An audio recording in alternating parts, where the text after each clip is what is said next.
All right, Travis Brown, Horror Movies Uncut. You know what we're doing, folks. We're up here, Panic Fest, right up here in KC, right off of Highway 70. You know, so Highway 70 series, St. Louis versus Kansas City. But you know, if there's going to be some talented filmmakers and some great film showing, I'm going to make my way up. Now, one of the films that I am checking out that I told you guys about on the website is It Feeds.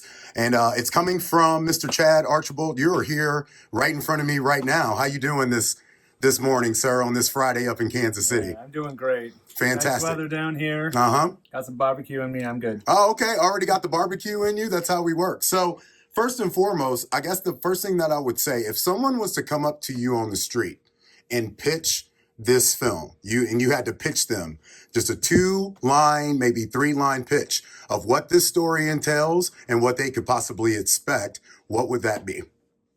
I mean, big inspirations for the film. It's kind of Insidious meets The Cell, mixed in with a ton of awesome inspirations, things like Event Horizon, The Fountain.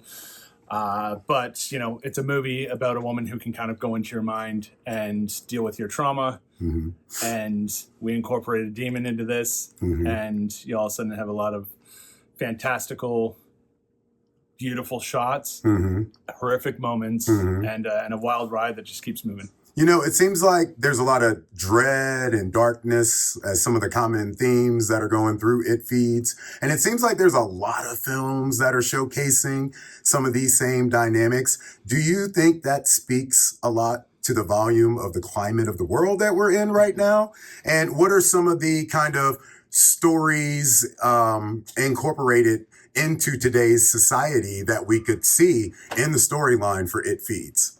Yeah, I mean, I think, you know, a big part of this movie is the idea that she can travel into someone's mind and actually deal with their trauma. Mm-hmm. You know, I think trauma is a hot topic right now because a lot of people are going through it. Yeah. Whether it's, you know, personal trauma, physical trauma, political trauma, mm-hmm. you know, it's there's a lot going on in this world, and, you know, I think everyone wants to heal. And I think that's what this movie's kind of about. Okay. When you guys started the process for the film, what were some of the first things that you wanted to make sure you got across? Like, what were some of those dynamics that we were like, all right, if we're going to make this work for the audience to really buy into what we're doing, what are some of the key things you needed to make sure came across in the film? I mean, I think we've done about 35 films as Black Fawn Films. Mm-hmm.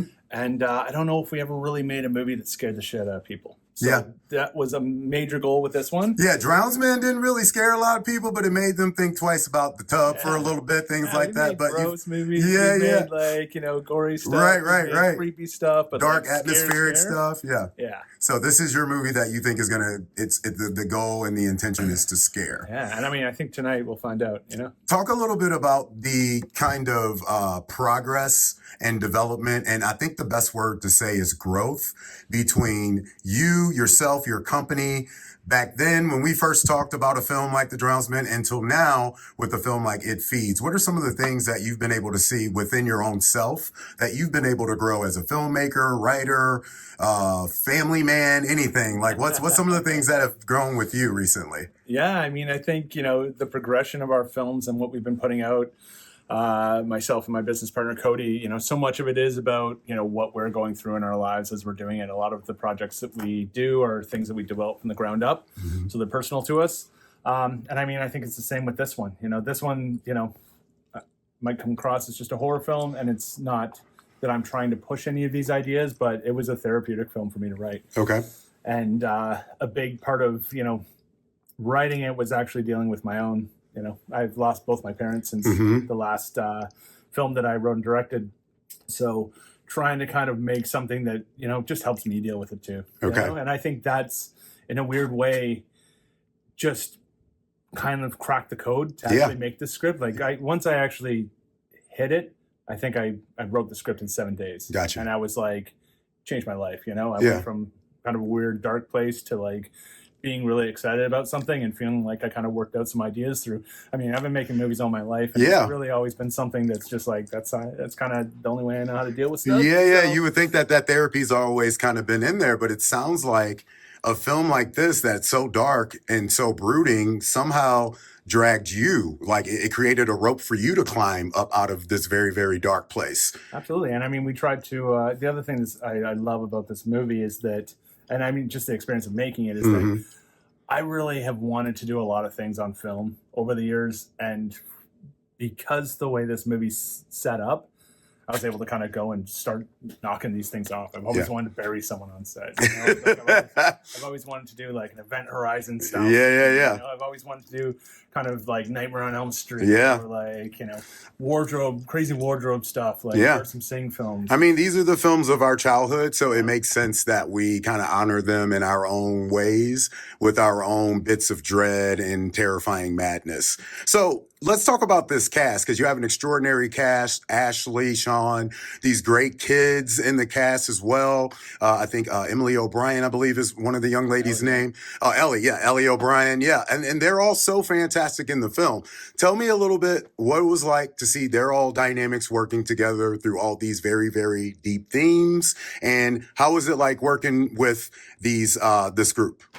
It was amazing, and I mean, it all came together so quick. Mm-hmm. We were hoping. Who did the casting for the film? Ashley Hallahan. Okay.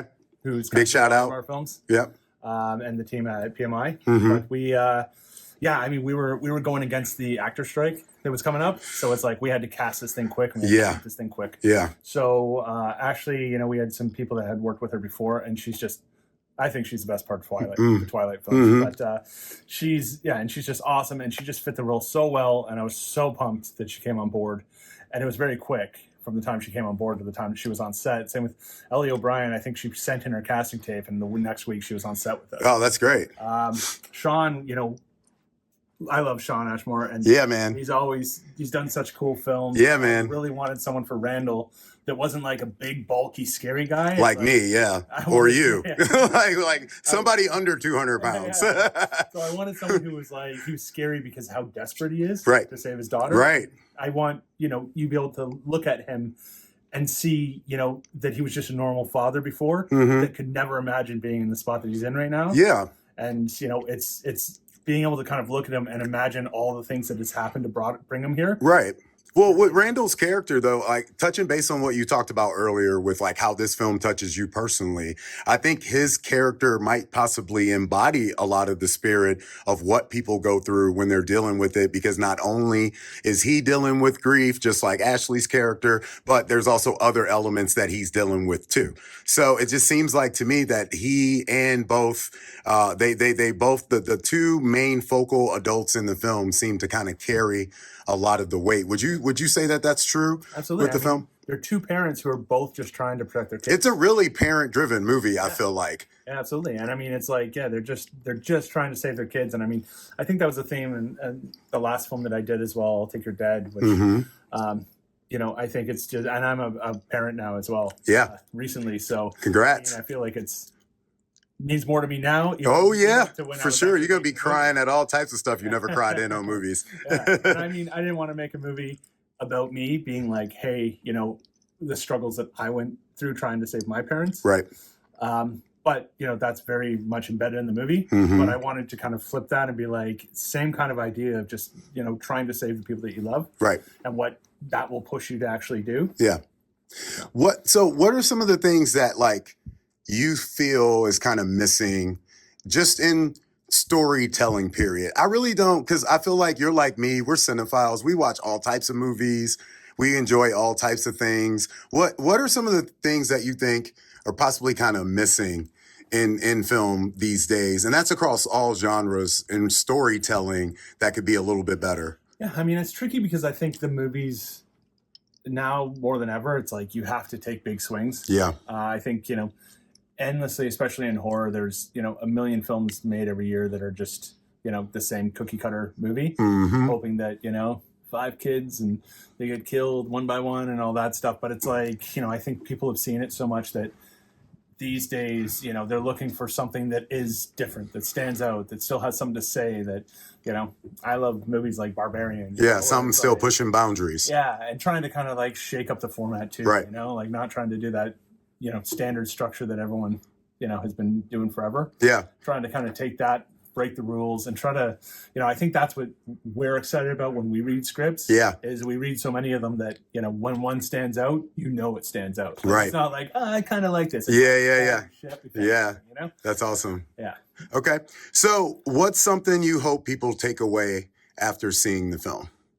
I hope that it touches people. Mm-hmm. I hope, it's a movie that has scares in it for sure, but that's not, that's not the only thing we're doing. There's a lot of heart in this movie. There's layers. Yeah. And I'd like to believe that, you can take out all the scares and all that and you still have a nice engaging film. That's awesome. So I just hope they, resonate with the characters and, we all work so hard on these movies. So it's Chad, that's fantastic, man.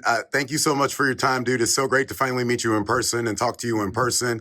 I got to ask, because I know you're always like projects and things like that, man. What's on the horizon? Like, what is there anything that you can announce or let us know about that you got coming up next? Yeah, I can't talk much about it, but we just dropped a movie called The Undertone. Okay. Which is awesome. Yeah. It's, again, something different than what we've done in the past, but it's unique. It's got a unique voice to it. Okay. Director. Would it be like more considered just straight up thriller, or is it more horror elements? It's a horror. It's definitely, pushing the boundaries. It's got a really artistic vision to it. Okay. And Undertone. we're really pumped about it. All right, man. Well, we're pumped about It Feeds playing tonight. Panic Fest, 6:30 for people who are here. Make sure you get those tickets. Make sure you get that scan so you can vote on those films and all that great stuff. Chad, thank you so much for your time, brother. Best of luck with the screening, the film, everything going on at the productions. We'll talk to you again in the future, all right? Thanks so much. Awesome, man. Appreciate it.